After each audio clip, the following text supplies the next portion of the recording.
Well, it's time to have an in-depth look at the report of the Misogyny Working Group. And I'm joined by Phil Tanzer to talk about this. Philip's done a lot of research into this, and he's written a paper responding to it in great detail. And we're going to look through that today. So this is really going to be in-depth. This is going to be a more detailed treatment than you'll find anywhere else on the internet or anywhere else of this working group. Now, just before we move on to Phil and his response to it, I'll just fill you in on the background to this. What happened was the Scottish government brought forth new hate crime legislation that included the hate speech legislation, and it included hate crimes based on disability, LGBT, race. As far as we're concerned at the Scottish Family Party, the whole idea of hate crimes is misguided. Just punish the crime. The motivation behind it doesn't matter.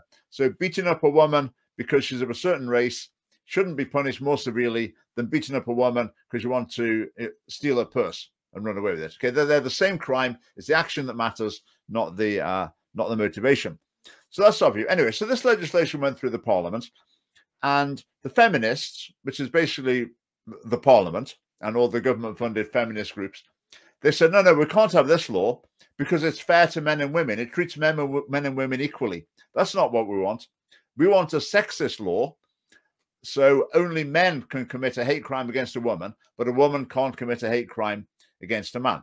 Now, you may think that's so laughably ridiculous that no one could possibly entertain such a ludicrous concept. But in the Scottish Parliament, totally unchallenged. Just floated through without a glimmer of controversy at all. Again, those of you who are suffering from the conservative delusion, who think, I vote conservative, I don't go along with all this nonsense. Well, as usual, think again. The Conservatives were right behind it. So a working group was set up to look at a new misogyny law, which is like a hate crime law, but can only be committed by men against women. And they've produced their report. And that's what Phil has looked at in great detail. So, Phil, I mean, what drew this to your attention, first of all? Had you been following the issue? I hadn't been aware this report had been published. You've obviously been following it closely.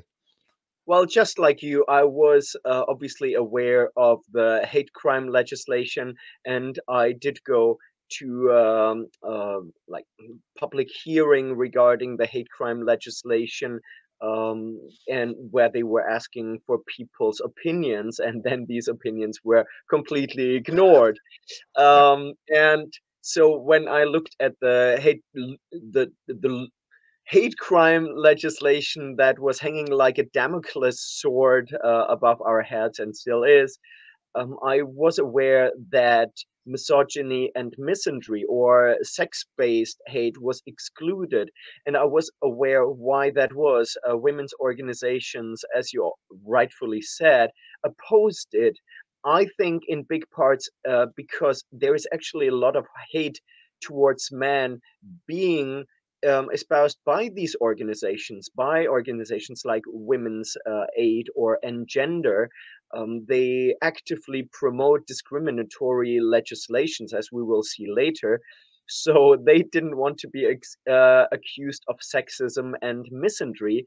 So they said, if we can't have misogyny in the hate crime legislation, then we don't want any mention of sex in the hate crime legislation, and we're going to push for just misogyny, which was promised to them, but no surprise to us, by Nicola Sturgeon. And Nicola Sturgeon facilitated to create a working group looking into if making misogyny a standalone hate crime would make sense. Obviously, no, I know what you're going to say now. But you're going to say, and the Scottish government thought it would be really good to have a cross-section of views on this working group. And so as a representative of the organization Gender Parity UK, is that right? Oh, yeah, absolutely. We were definitely asked. I'm part of They invited you and said, we think it's really important to hear all perspectives in this. Yeah. So I will go into some detail who was chosen to be part of this working group. So as a chair of this working group was chosen Baroness Helena Kennedy.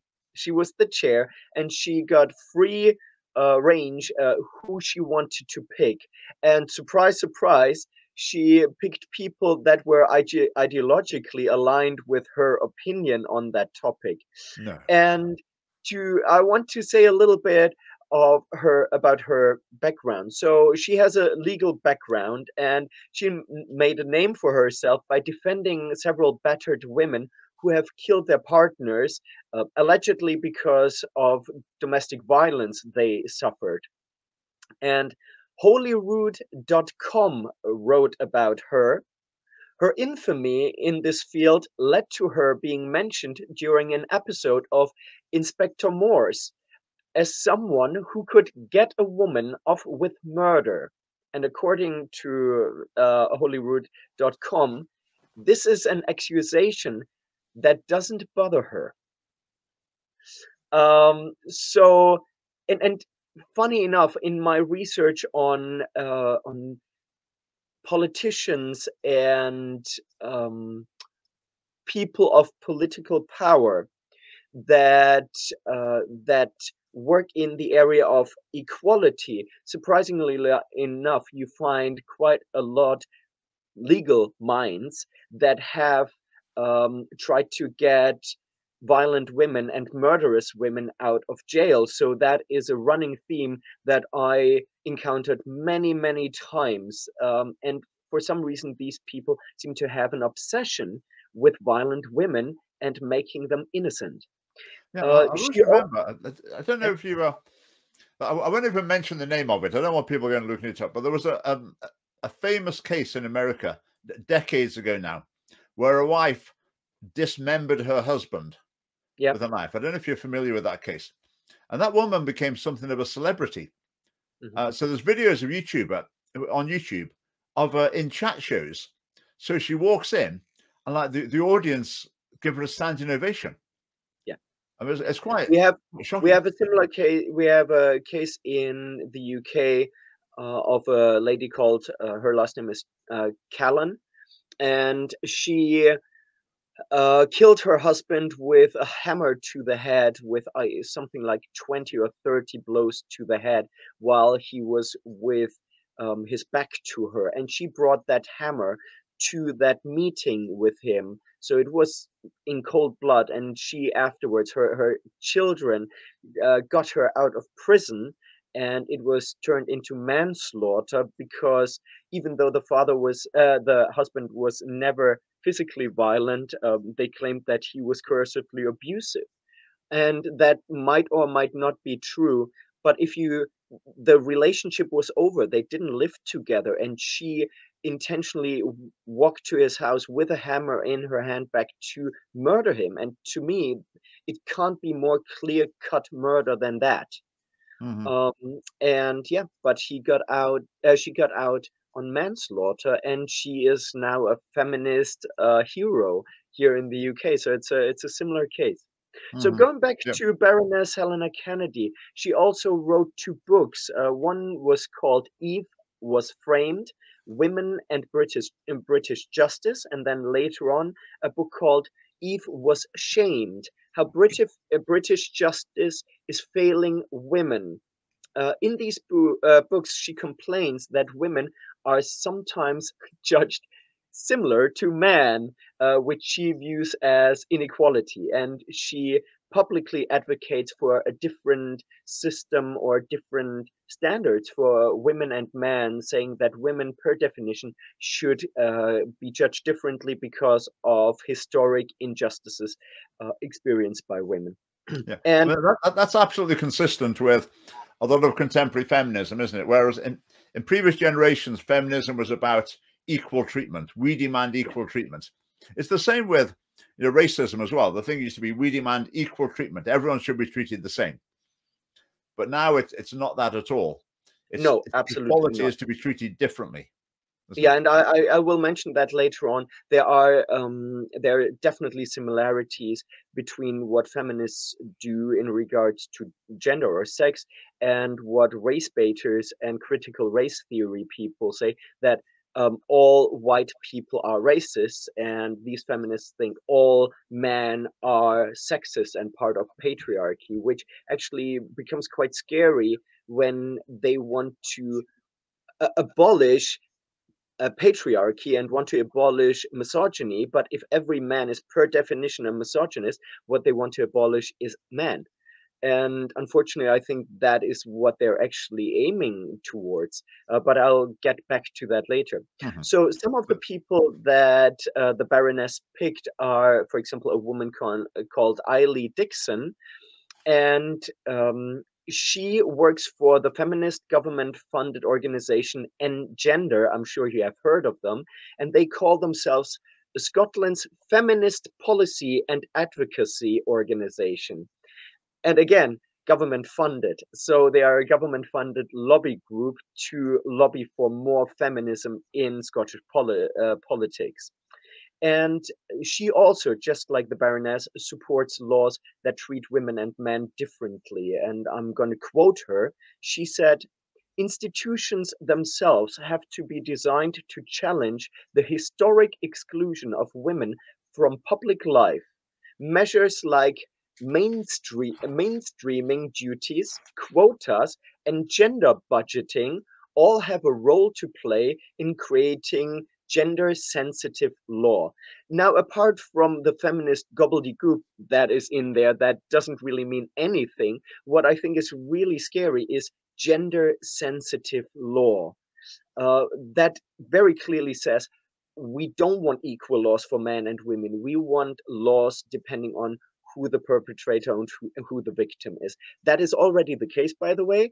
Men already receive 60% longer sentences compared with women, and that is with a law that is supposedly equal towards men and women, but in practice, that's already not the case. Other people that are on that committee or in this group were Dr. Chloe Kennedy, and she focuses on law and gender and law and religion. And she ran the Scottish Feminist Judgments Project. It's a weird project where feminist lawyers look at historic cases and say how these cases would have been judged through a feminist lens. And they want a feminist lens in our courts, just like people like Nicola Sturgeon make policies through a feminist lens. Yeah. And again, it's the exact same thing, different standards for male and female victims and perpetrators. I've come across that project. It was a while ago. I almost made a video about some of the people in it because it's just political propagandizing at taxpayers' expense. We know they're talking about the cost of living crisis, the government squeezed. I mean, how many tens of millions are wasted on this sort of absolute junk in universities? I mean, if this was all cut, who would be the worse for it? Anyway, that's a side issue. The thing is, these feminists or these people play the long game. So they introduce that in universities and train the next generations of lawyers. And we already have, I would say, the third generation of feminist lawyers. And when you look into Scottish or British universities, you have feminist law degrees and the law and women.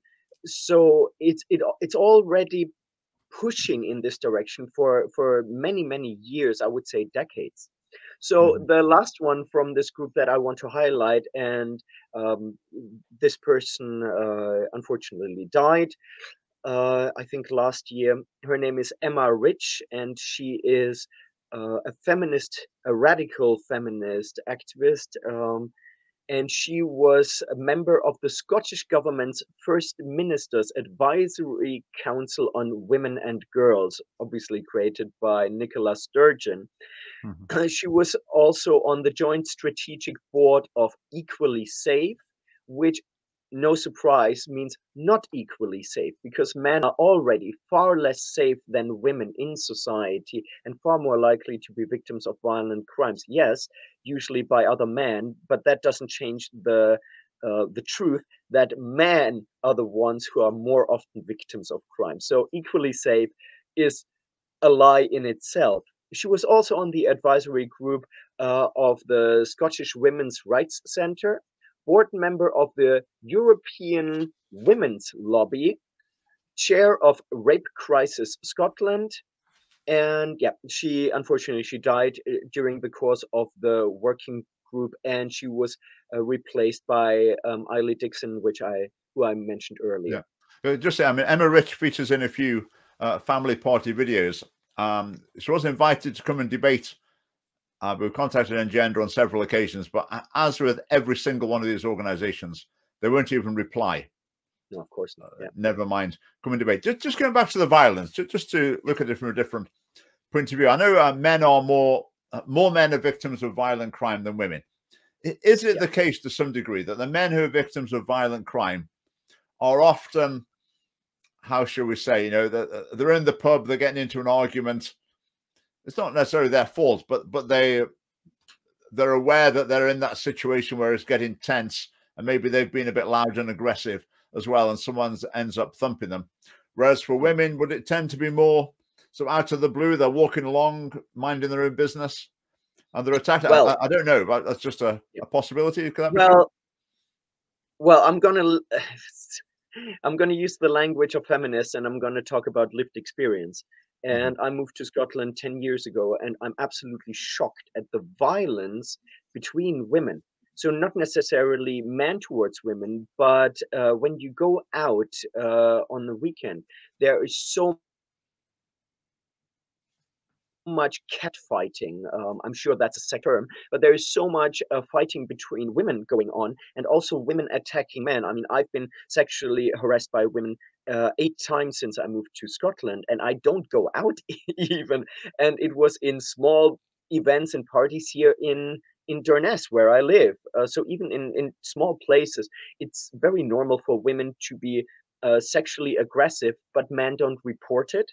And even when women fight with each other, due to lack of physical strength, there are usually less severe injuries, and it is being reported less. So yes, men definitely cause more injuries, and I think that certain crimes are being more perpetrated by men, theft on the street and stuff like that. Not in shops necessarily, but on the street. Mm, but I'm really curious what the real numbers are of violence perpetrated by women and violence perpetrated by men, especially if we don't just look at the outcomes, as in injuries, but in who starts a fight, who perpetrates violence. I think it would be far less clean cut as we think it is. And in regards to domestic violence, the real statistics are actually that 60% of violence is bidirectional. So it's toxic relationships where both are violent towards each other and abusive towards each other. And often that switches depending on who's drunk or who starts the argument. And in the remaining, I think 40% of cases, it's actually more likely to be the woman to initiate violence. But again, men are physically stronger. So if there is an abusive man or a man defending himself, it's more likely that he causes injuries. But even there, it's actually relatively balanced, but men report far less. Yeah. So we did a little detour here, but I hope people. Very interesting. Very interesting. So how about the report that this chronically biased group of feminist activists have produced? I mean, well, it's obvious what they're going to say, but let's look at the particular details of what they've said. So I identified 5 big issues with the report, and the 5 big issues to me were it is completely based on ideological views. It's not based on fact and reason. Number 2, it creates a very vague definition of misogyny that includes normal and necessary human interactions, sometimes even positive interactions. Number 3, it reinforces false gender stereotypes, so it's sexist. Number 4, the data and evidence provided is biased and non-academic in almost all cases. And number 5, it seeks to establish a legal system that treats men and women differently, which shouldn't surprise us, taking that most of the members on the group were in favor of that. And that's the purpose of the group as well, isn't it? Exactly. So, Yeah. in regards to the ideological nature of the report, as we know, Nicola Sturgeon herself is a proud feminist, and she views Scotland. She actually said that Scotland is a feminist country. But even though she says Scotland is a feminist country, this report is based on the fact, from their point of view, that Scotland is a patriarchy. I'm going to quote from the from the report. Misogyny is rife in our society. It is these attitudes and the conduct which flows from them which prevent us from achieving genuine equality. We relied upon, so in a different part, they say, we relied upon a more general definition of misogyny, which acknowledges the patriarchal nature of our society and the many ways in which women are subordinated. Misogyny is a way of thinking that upholds the primary status of man and a sense of male entitlement, while subordinating women and limiting their power and freedom. End quote. Obviously, Nicola Sturgeon's power and freedom is dramatically limited in Scotland, as we can all tell. Yeah. Yeah. They also say, and this to me is, I mentioned that earlier, this to me is really scary. They say, quote, men's connections to patriarchy can mean that they are well placed to help undermine it from within, end quote. And they also say, quote, men need to avoid disassociation whereby male allies construct themselves as being separate from patriarchal inequalities and therefore avoid acknowledging or confronting the ways in which they are implicated in their maintenance. The patriarchy. So the dividing line between the goodies and the baddies is men and women. Even if you're a fanatical male feminist, you're not quite winning with the goodies. Absolutely. You're still part of the problem. And this quote is from an area where they talk about the good man, and they say, oh, there are good men that are feminists, but even the good men are part of patriarchy. And this dangerous rhetoric is akin to the religious concept of original sin. And the same concept can be found when people say all white people are racist, or being non-white means that you cannot be racist. And that obviously leads to all men are part of the patriarchy, and therefore we have to hold all men down.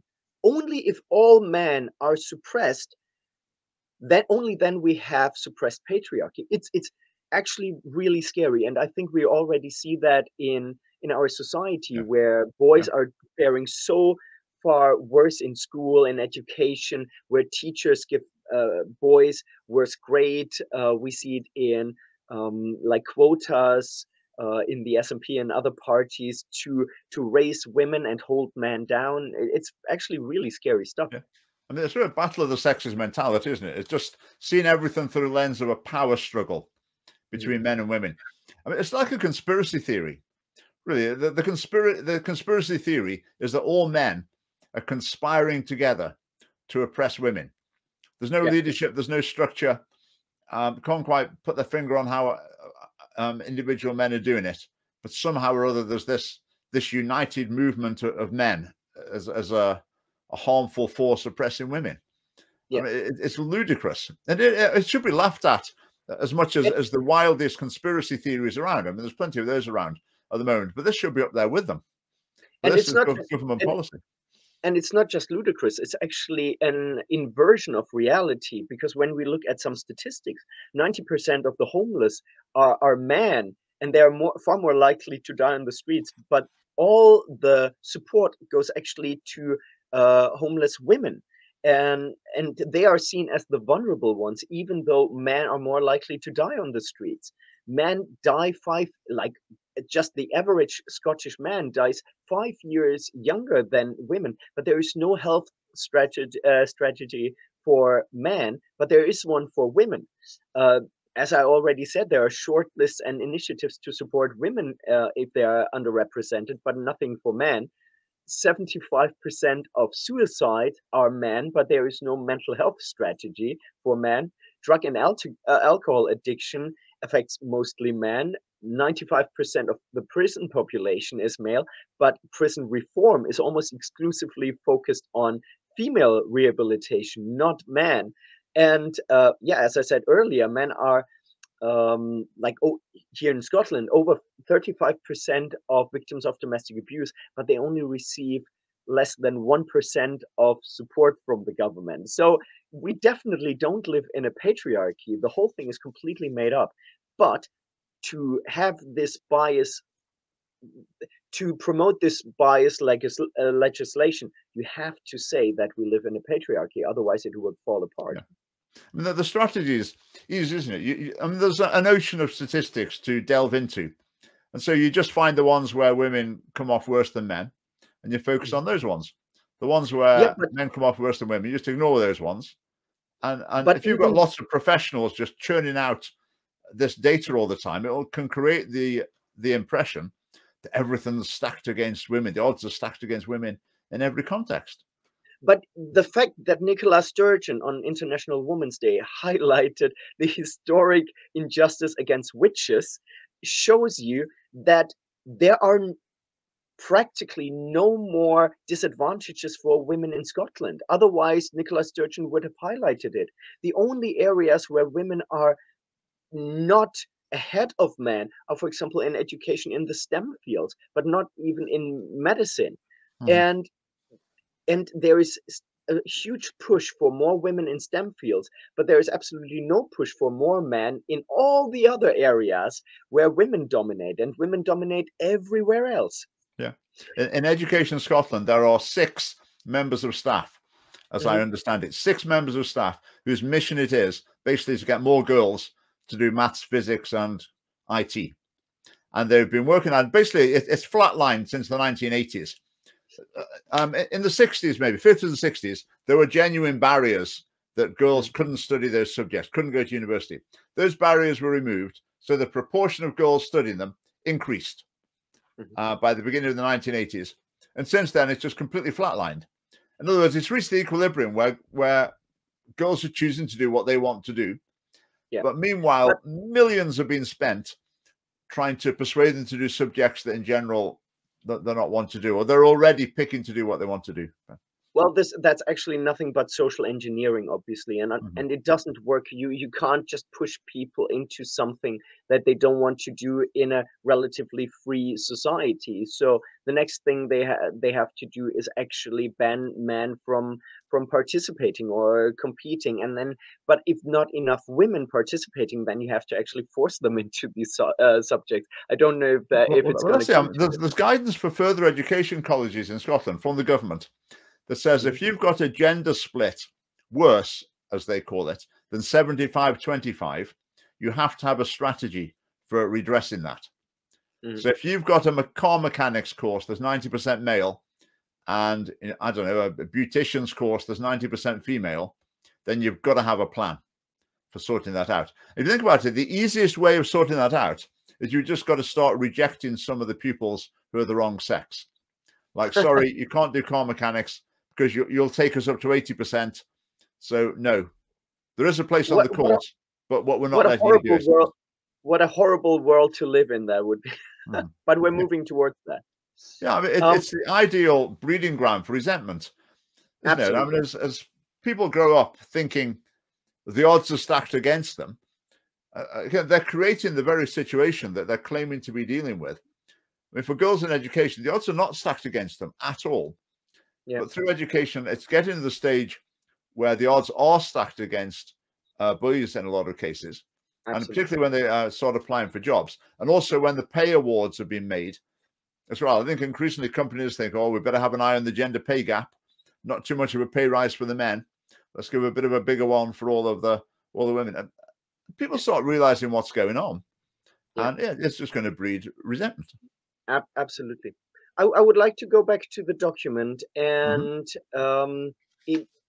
going back to Scotland being a patriarchy, and also tying into the definition, which I'm going to talk about in a moment, the definition of misogyny that they use. One term that they use to describe the patriarchy and to describe misogyny is male entitlement, the sense of male entitlement. And I want to tell you what they say in that report about male entitlement. They say a sense of male entitlement which speaks not just to goods, property, and sex, but to attention, to care, and even to love. So if you want to be loved, if you think that you deserve care, attention, property, and goods, and sex, that is male entitlement. To me, these are human needs. You cannot live without a feeling of being cared for. And calling these things the wish to have property, to have goods. Goods includes food. Food is goods as well. The need for care and for love. If that is male entitlement, then obviously everybody, every man is guilty of male entitlement and has to be deprived of that. Sorry, but historically, even slaves had the right to some of these things. Maybe not to property, but even slaves had the right to food most of the time. And even they were allowed to love each other, saying that you can't demand these things, and you can't say, I deserve that as a human being. That is outright sinister and deeply hateful and misinterest. What deep hatred towards man comes through in these words, I think. Yeah. It's hugely acidic over just goodwill in a relationship, isn't it? So when someone when a man expresses a need, or sort of implies that he needs looking after a bit, or needs a bit of attention or whatever, then if the first thing that comes into the woman's mind is he's feeling entitled, he's demanding, that's just so corrosive of goodwill. It just turns the relationship into a skirmish of the battle of the sexes, which that's what these feminist activists see it as. They think every interaction between a man and woman is influenced by this power struggle between men and women, and it's dominated, our interpretation of it should be dominated by the lens of power struggle. But you can't have a relationship. Oh, absolutely. Like that. But this definition, what they say about male entitlement, that is not even about relationships. That is about general human behavior. And can you imagine how a world looks like where men are viewed through this lens in regards to mental health? So saying, you don't deserve property, you don't deserve a place to live, you don't even deserve food, you don't deserve love, you don't deserve to be cared for. This is sociopathic. This is so deeply harmful. And it's no surprise that men are 75% of suicides if this is how men are treated by society. And in parts, this is already the case. So, for example, in Scotland, in the NHS, I said that in a video for the Scottish Family Party before. In the NHS, every woman is being asked if she experiences abuse at home, but men are, per definition, excluded from being asked if they experience any abuse at home. Why is that? Because they're not seen as equal humans. It's very, very sinister. And in that document, the term incel, which stands for involuntary celibates, that is an online term for a predominantly young man with almost all of them have autism. They are socially awkward, and they meet on online forums called incel forums. And they are being mentioned in this document 34 times, and they're the big enemy. And there have been, over the world, there have been, I think, four men that were loosely connected to the incel community who have killed other people, both men and women. And they are used by the feminists, the incels, as terrorists against women to justify legislation like this misogyny legislation. Yeah. And the problem is, these men who identify as incels, they suffer from autism and massive social anxiety. What they need is support and mental health support and somebody to help them, not demonization, not being called terrorists. That's like saying all Muslims are terrorists and are Islamists. Yeah, but This with is incels as so well, a dangerous lot of because it the actually, so yeah. your sound's just taking a while to catch up there. To say with the incels, a lot of I'm not certain, but I've heard a lot of their hostility is directed towards what they see as, I don't know, men who are successful with women. They're equally the target of their hostility. But I guess that Oh doesn't get yeah. a mention. No, no, of course it doesn't, and that's what the reason why some of these incels, the ones that unfortunately killed people, killed both men and women. It's not against women; it's against society. They Mhm. suffer from massive depression and the feeling of rejection from society. And when you look at the modern society and the online dating market, where only 5% of men actually get all of the clicks and all of the matches, if you are not super handsome, if you are not super wealthy, if you are socially awkward, you stand no chance. In the past, where marriage was normal and uh, where human interaction was encouraged, it was much easier for people that were a little bit shy, socially awkward, to actually meet a partner. And because marriage was the norm and divorce was not the norm, and because it's almost 50-50 men and women, there was an equal, a kind of equal level of women that were looking for men and men that were looking for women, and you were much more likely to find a partner. Nowadays it's almost impossible for these men, and that creates a feeling of hopelessness, which in many cases leads to suicide. But we only hear about the cases where the suicides are connected with homicide as well, because I think as in all cases, as far as I know, where there were homicides, there were suicide. They killed themselves as well. Yeah, I mean, It's, basically, it's a huge online, as I say, a mental health issue Mhm. community, Oh, isn't it? It's absolutely. people who are desperately unhappy with lives for various reasons. As with anything online, you get all sorts of elements within it, and there's going to be unsavory aspects to it. And and But and but a obviously when you, significant dose of compassion would probably be an appropriate response to it from absolutely. most people. Absolutely. And women experience obviously a similar feelings of loneliness, the ones that can't compete on the dating market.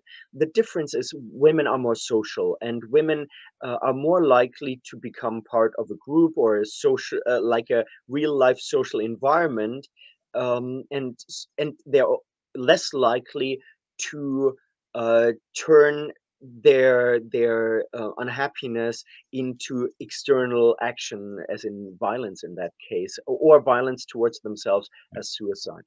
But So, sorry, go yeah, on. I was just going to say, we really jumped onto the incel thing. There was some, what's it, educational resources or guidance for schools? No, it was training. Education Scotland produced some training for teachers about identifying potential incels. I think there's always the phenomenon, isn't it, that if there's a group of people that are embarrassing the other side of the argument, the tendency is to want to focus on them and amplify them. And I think that's absolutely. exactly what we've got here. Yeah. But it's a Um, tiny, tiny group of people by overall standards.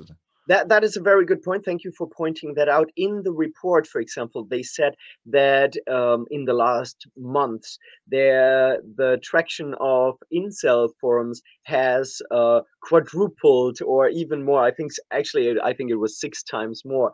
What they failed to say is that that was after the media started to reporting about incels. So it's not like there are more incels and there is more real traction on incel forums. It's that the media demonizes incels, and everybody was trying to look up who incels are, and that they use that increased traction that they created as saying, see how big the problem is. Mm-hmm. Yeah. So they create their own arguments. Yeah. So moving on in the report, you've mentioned a couple of times their definition of misogyny. Yes. Yeah. What have they come up with for us?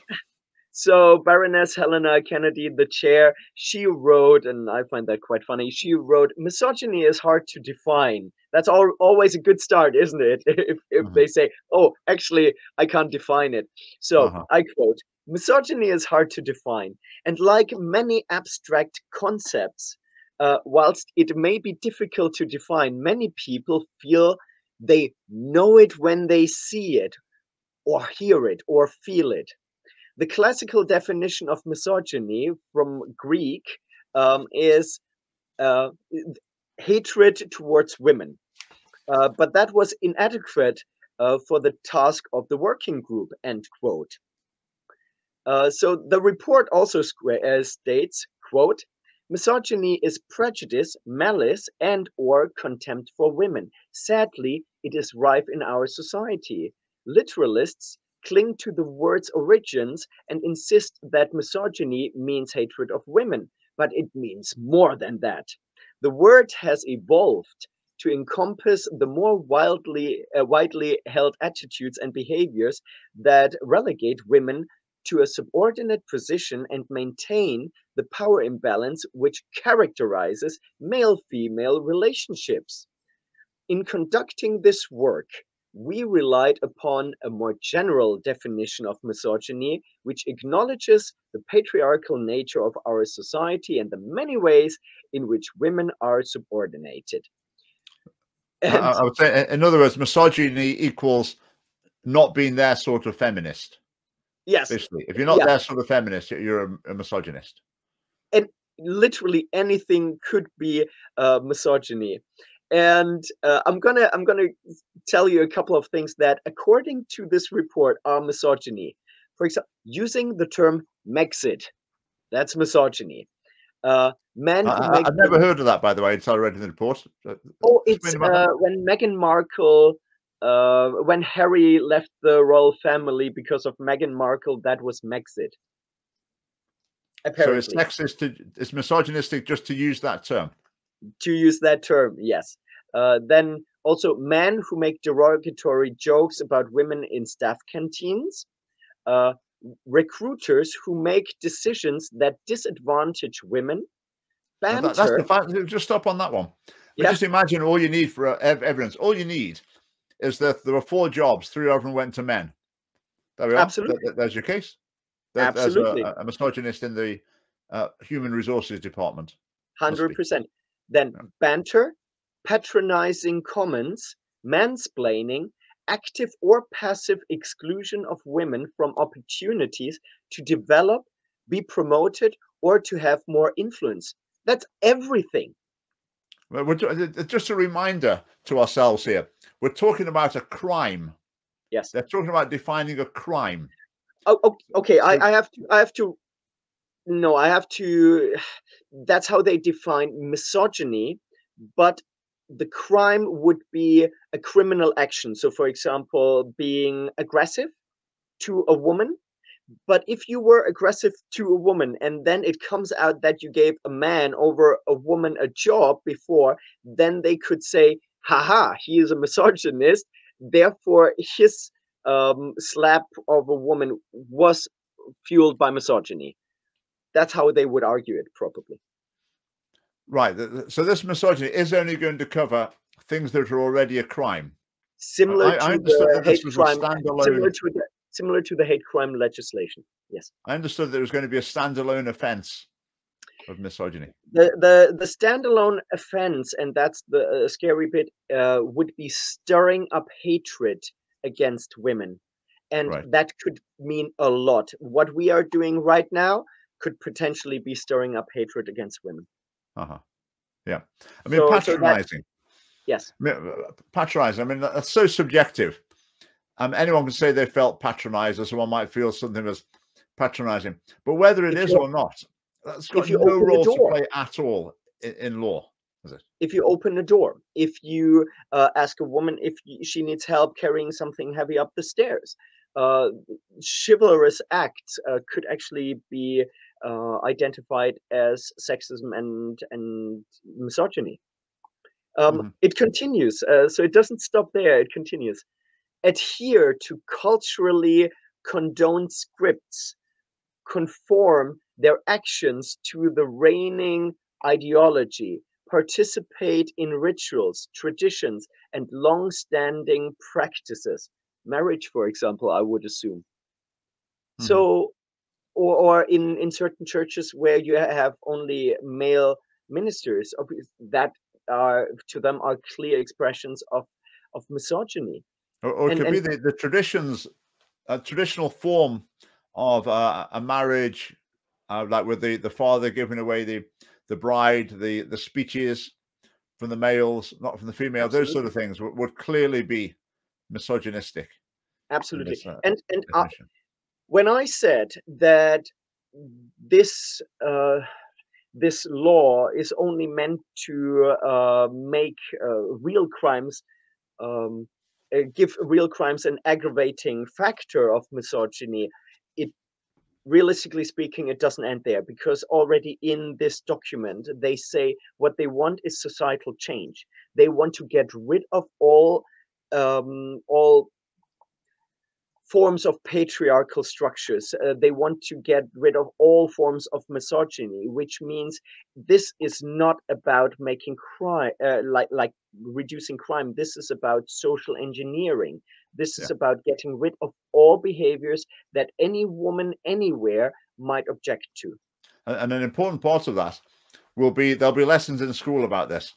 Absolutely, Every law that's to do with this sort of thing, they get taught about it in school. They don't get taught about, they don't steal things or lots of other really important laws, but they'll be taught about this, and they will say, if you feel like this, this could well be a crime if someone behaves like this. So, absolutely. girls, you got that? You just bear in mind you can report this. Boys, you better just watch it Yeah, because and otherwise, it makes it very easy to say, oh, by the way, if you make a joke about a woman or women, that's criminal behavior. That is not true, but it's not untrue uh-huh, because it would be in legislation. So, yeah, but we're still not done with these insane examples of misogyny. right. Proceed, Um, proceed. they also say the undermining of a woman in the public eye. So, for example, if you are you are a politician, and if you say something about a female politician simply based on her qualifications, and if you say sorry, but your argument doesn't make sense, this is undermining of a woman in the public eye. You are a misogynist, and we already see that from female politicians here in Yeah. Scotland. Every time they are being attacked, they say, oh, that is misogyny. So we're already seeing that happening. Hmm. Yeah. Yeah. But there was that great one. It was in Australia a few years ago. An Australian female MP accused another one of mansplaining, Yes, and he really tore into it. He really told her what was what and explained that that was completely outrageous to bring which is his great. sex That into yeah, that. It was- but unfortunately, there are way more examples where the men are not fighting back and where the female politicians just get their way. Yeah, like the Scottish Parliament. Yeah.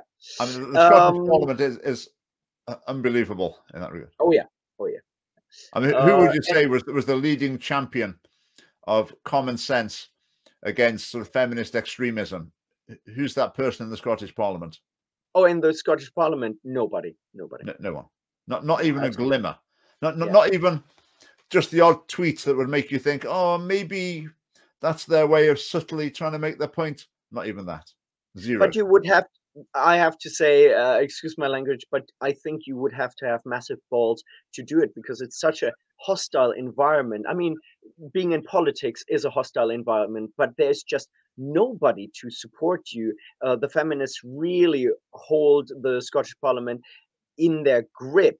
and by saying anything, you would immediately be ridiculed. The media is on their side, so it's I would applaud everybody for having the courage to speak up.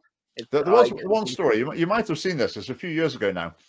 Gordon Lyndhurst, Conservative MSP, they were talking about getting more men into various careers. And he asked, are we going to have any programs to get more, to get more women into various careers? Are we going to have any programs to get more men into careers where men are underrepresented?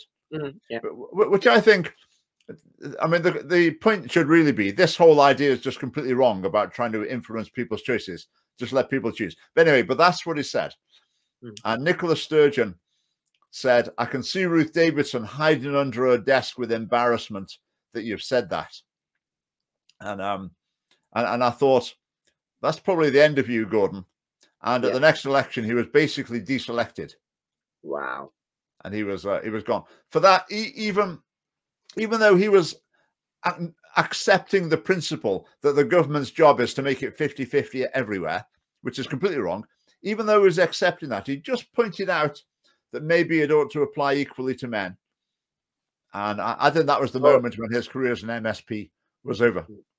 I think you can only survive if you actually got into your position by being outspoken, by being honest and clear. And if you then continue, I think you might become a hero by doing so. But just something interesting on this.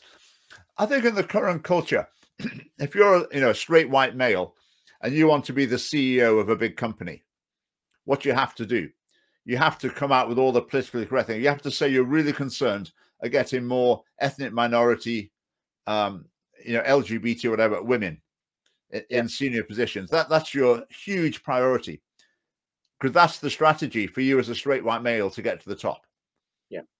So it's why they do it. It's the only strategy, and to be honest, I think even that strategy doesn't work anymore, because they will deselect you simply based on your race and your gender. That's just a fact. I think it's to succeed as a man, as a white man right now, even as a black man, I think it's increasingly hard.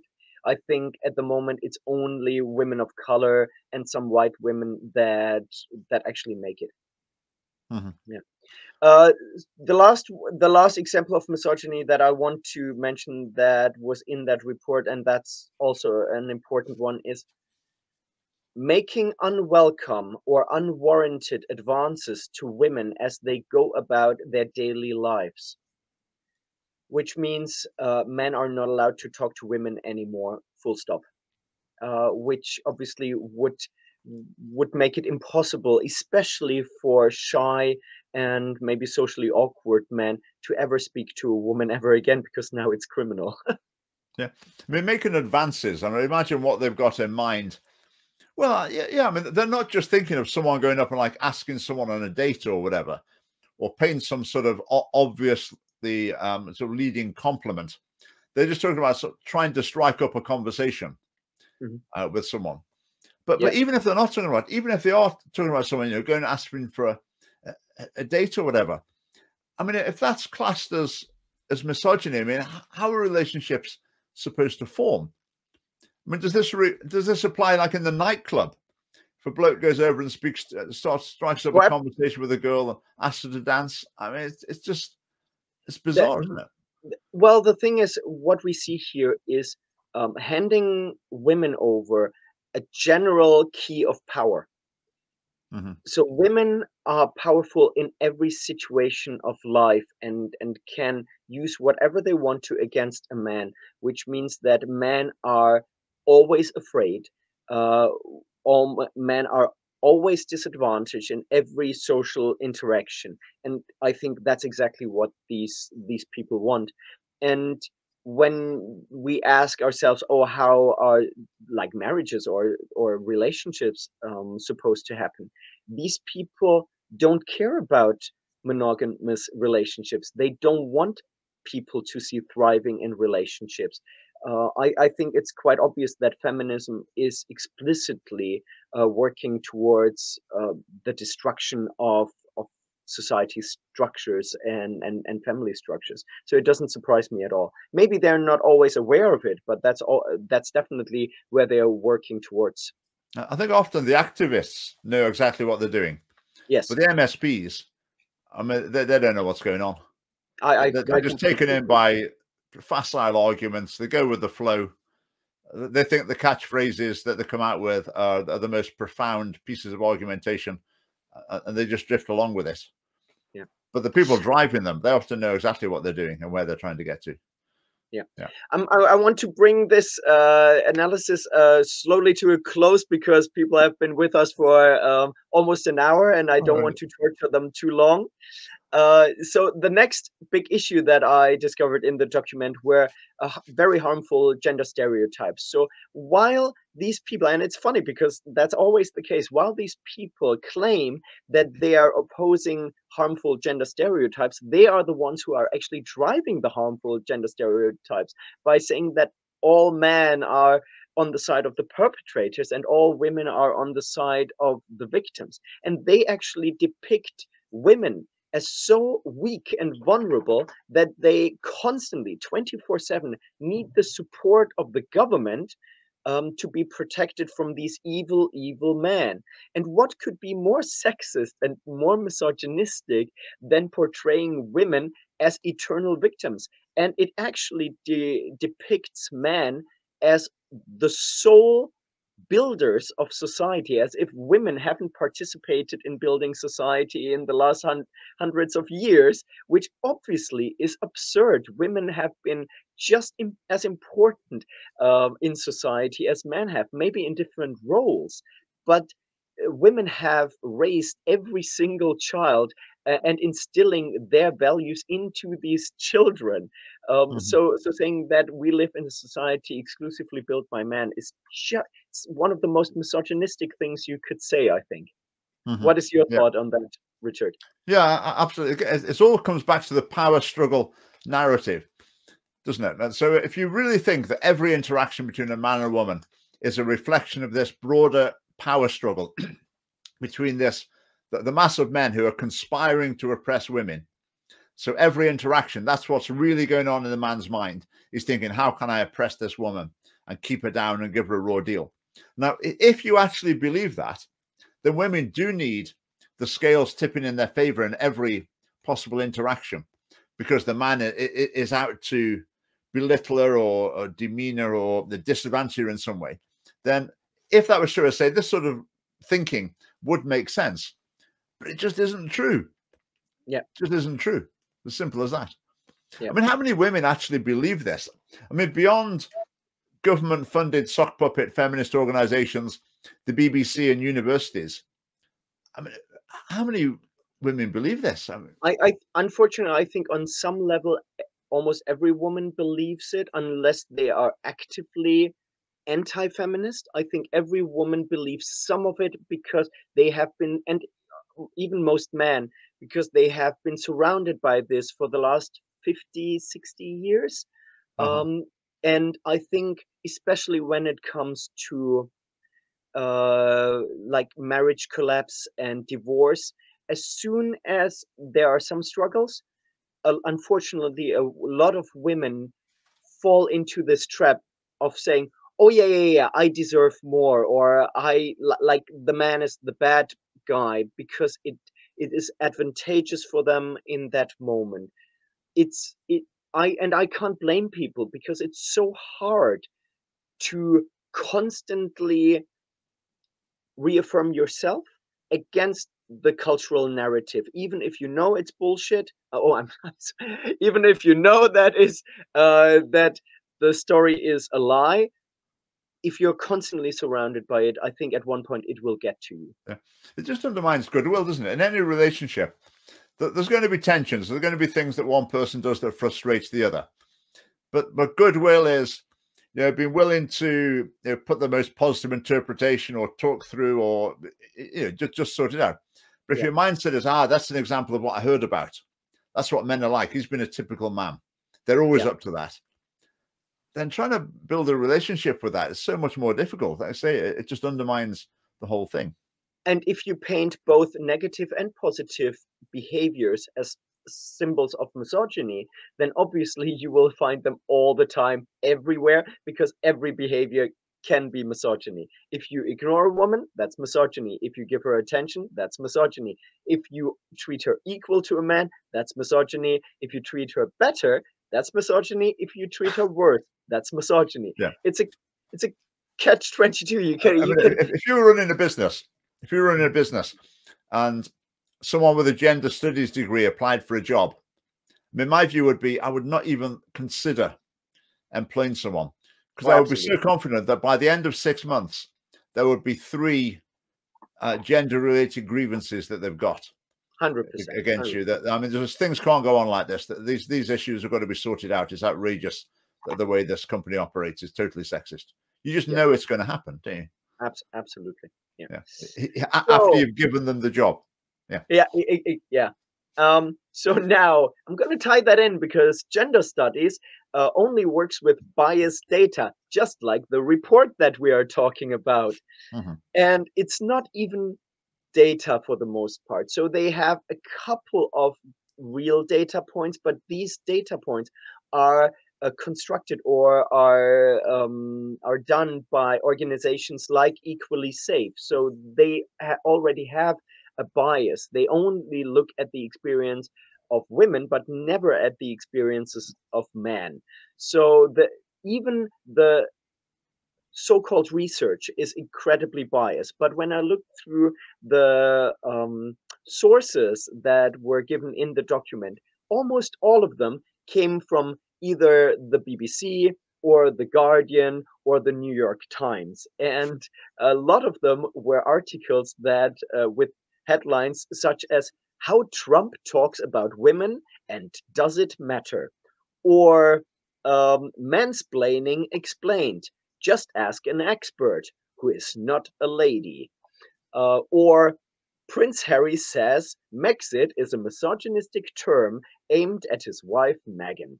So that is the level of quality research and data that this document used. And I looked into other proposed misogyny hate crime legislation from the UK. And while they also used completely biased research, at least they used some research. I looked into the research and it's all non-academic, it's not peer-reviewed, and I'm just going to use the abbreviation, it's all BS. But this report is even worse because it predominantly just highlights newspaper articles. This was constructed by lawyers. What does that tell us about our legal system? That's pretty damning. I've come across this before. We look at government documents. You look at the research that's quoted. Even just a skim read of it, you can see it's just woeful. It really is absolutely feeble. And I mean, one problem is that there will be no MSP who will challenge that. The other problem is you've got to ask questions about the civil servants who are dealing with this. Because they're producing this documentation, and some senior civil servant, the team leader, is signing it off saying, "Yep, job done. We've produced something good." But if you're in a context where you know it's not going to be challenged, then you can do a sort of patchwork of newspaper articles as though you're doing, a school project for your Nat 5 or something, and it's going to be fine. But I think that's a really important question about the civil service. I would say that they can produce material of such woeful quality, and they don't realize. The other thing I would say, you said the things are not academic. I mean, often it's no defense that things are academic, because a lot of this basically sort of political activism gets an academic label on it, gets peer reviewed by a few other feminist activists, and gets in the Journal of Gender Studies or something. But it's of no more value than the stuff in the newspaper. And so a couple of years ago, there were a couple of articles and theses written by gender studies academics, specifically on the topic of making misogyny a hate crime bill. And these studies or these theses are popping up here and there, and the same people are popping up in like research groups. So it's really just a circular circus Yeah. of people Yeah. quoting themselves. If you just indulge me for a minute, I think this is quite Yeah. entertaining. I'm just going to get something here. Yes.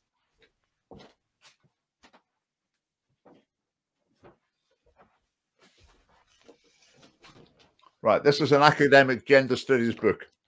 Pick a page number and I'll read some to you. 20. 20.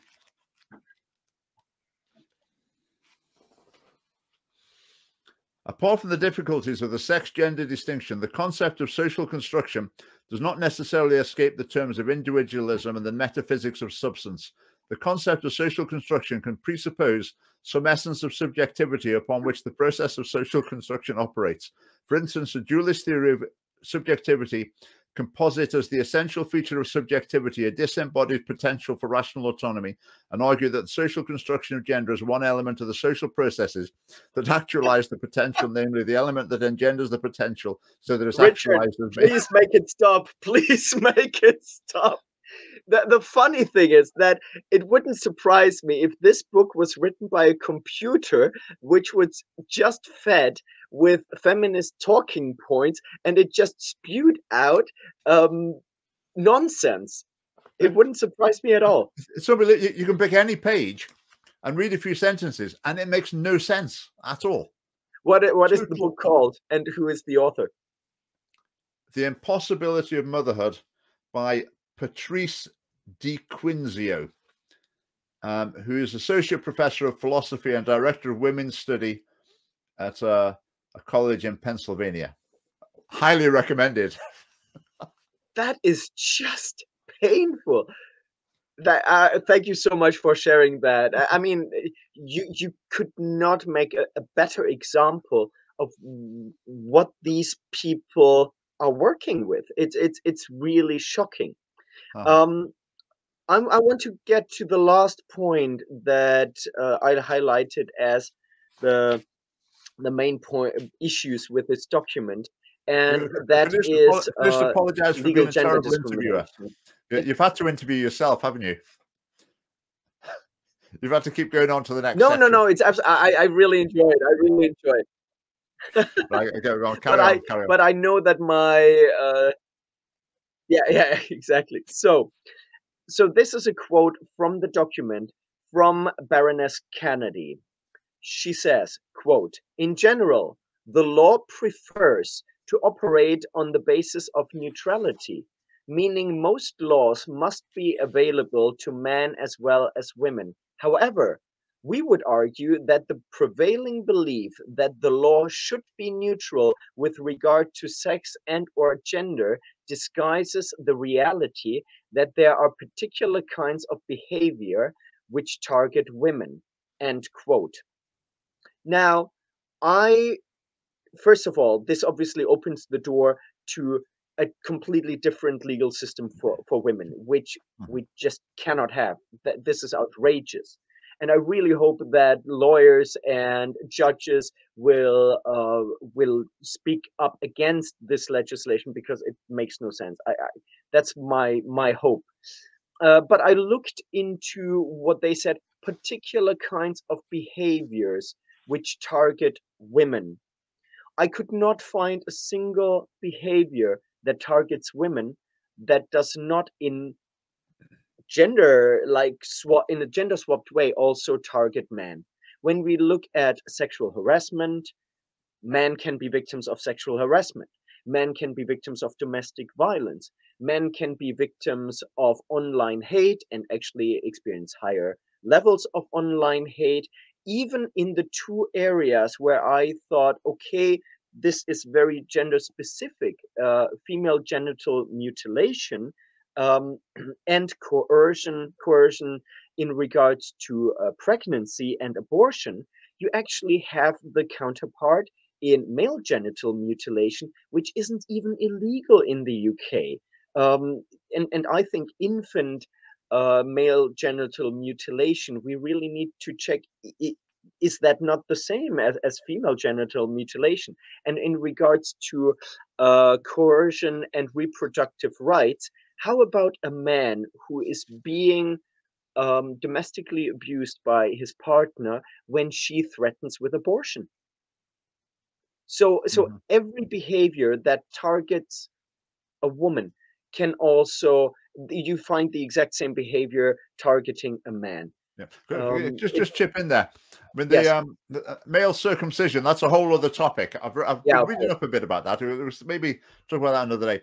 In terms of lawyers challenging this, I mean, I would guess the United Nations is churning out material under the heading of human rights that's saying this is the way the law should be. And I think that will seriously undermine opposition to it. Again, this will be a worldwide thing. The Scottish Parliament doesn't think of anything on its own, does it? I agree. It will be coming from the top. So. Yeah, there is currently a radical feminist posted on Twitter 2 days ago that she's part of a consultation committee from I think the UN regards to redefining what consent means in rape cases. It's horrifying. It's absolutely horrifying that these people have such influence.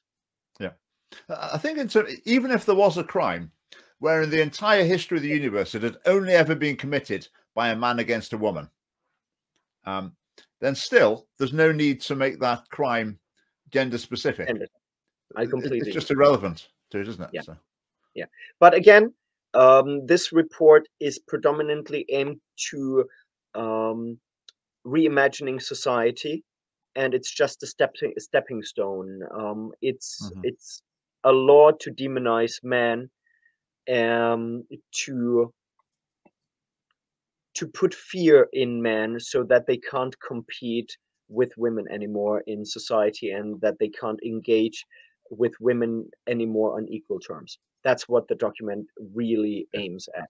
Yeah. And everybody should be terrified. Yeah. And their aims are consistent with their underlying beliefs. Yes. As I said already, I think that's the thing that's dawned on me very clearly talking to you, and that their aims are consistent with what they believe. That every interaction between men and women is part of this power struggle. So they need to be bringing the law into every interaction, at the very least, as a deterrent to the man wanting, demanding, and in other words, encouraging the man to submit, basically, and for the woman to feel emboldened and empowered in every interaction. That's what they want to do. I think it's fair to say that what they are trying to do is actually establish exactly what they claim to be against, but instead of a patriarchy, which hasn't existed for a very long time, they want to construct a matriarchy. But when you actually look into the past of patriarchal structures, they were very often, they actually benefited women in many, many cases. The concept of marriage is actually a concept to support women and their children. So a lot of structures that were, if you say that men were holding the power, which I think you could argue, men were actually using these powers to support women and to support society as a whole, where I think we can see that this matriarchy that we arguably have now is actually trying to tear down society. And also we can see where they claim that men tried to where men try to oppress women, that's what they really try to do with men now. So even I think the whole thing is based on revenge of a past that they don't understand, because they actually don't look at what the genders did in the past for each other, and that they actually work together rather than against each other. Yeah. Yeah. I agree entirely. The thing we've got to bear in mind, obviously, is there will be a bill brought forward, a law will be proposed on the basis of this. I don't know what the time scale is. If there's a consultation, I assume there'll be a consultation. You should submit your document to the consultation, and not in the name of the Scottish Family Party, because then you have no chance. But if you submitted it in the name either as an individual or with a different organisation, they maybe would invite you to the committee. And that I definitely want to do that, and I also want to get in touch with I think his name was Lord Brackadale. he was in charge of the hate crime legislation. And Yeah. to be honest, some of the things that he wrote actually was relatively sensible. I think in many cases he was overruled by forces that were above his pay grade, Yeah, unfortunately. there are processes for dealing with that. Exactly. If But someone's sensible. I think I'm gonna get in touch with him, asking if he has any advice what I could do to oppose this. Yeah. But I would say ultimately, I mean, these things, but the problem is people vote for the parties that have got this attitude. And this issue is a total non-political issue in Scotland, because none of the elected parties talk about it at all. The media won't touch it. So it's a non-issue. If this came into open debate, if this was discussed, the election debate a couple of days before the election, then the person, if you were there and you said what you said tonight, that would appeal to a huge number of people, and they think, yeah, that makes sense. But their victory is in suppressing the debate. And the other thing as well, you've got sheer indoctrination in schools as well. Children are inducted into this way of thinking. Oh, this document could be like for the wider audience. This document can be like attacked even easier because it includes trans women. So they don't want to define the term woman in the document, and they say that they don't want to define it, and they think that everybody who is being attacked because he was mistaken for a woman should also be labeled as a woman or be protected under the misogyny crime. So that's fascinating. Again, that's helped me to realize something. Because I think the feminists, the TERFs, the gender critical feminists, when I've heard them explaining what's really behind it all, I don't think it's really about sports and bathrooms and this and that. What's really behind it is we're not having you saying you're a woman, because to be a woman, you need to have been oppressed all your life. And we're not having you coming along and suddenly claiming you're part of our oppressed group. That's not on. So in the light of this as well, according to the philosophy of the document, they shouldn't be allowing so-called trans women to have these rights, because they haven't experienced this oppression in the past. I don't know. Well, the thing is, there is actually a huge amount of misogyny, like real misogyny, coming from parts of the LGBT community. And I would say that is real misogyny. The only places where I have experienced hatred towards women was actually, I would say, in the gay community. It's not widespread, but that's the only place where I have encountered it. And a lot of people would say that a lot of what the trans activists do is expressed misogyny. But while I am theoretically fully on the side of the TERFs, first of all, they created this issue because they deconstructed what it means to be a man and what it means to be a woman, and they attacked motherhood and womanhood, and this is just the logical outcome of what they started. And while I support their fight for single sex spaces, and I really do, for many of them, not all of them, but many of them, it is driven by deep-rooted hatred towards all men. And it doesn't matter what kind of man, they deeply hate men, and they don't want the privileges that they have. They don't want to share them with any man. I don't think that, for example, J.K. Rowling is a misandrist. I haven't read anything that indicates that she hates men. I think she just fights for the rights of women, which I think is admirable. And the same goes for Posey Parker. I'm pretty sure you know who she is. She, to me, comes across as somebody who really just cares about the welfare of women.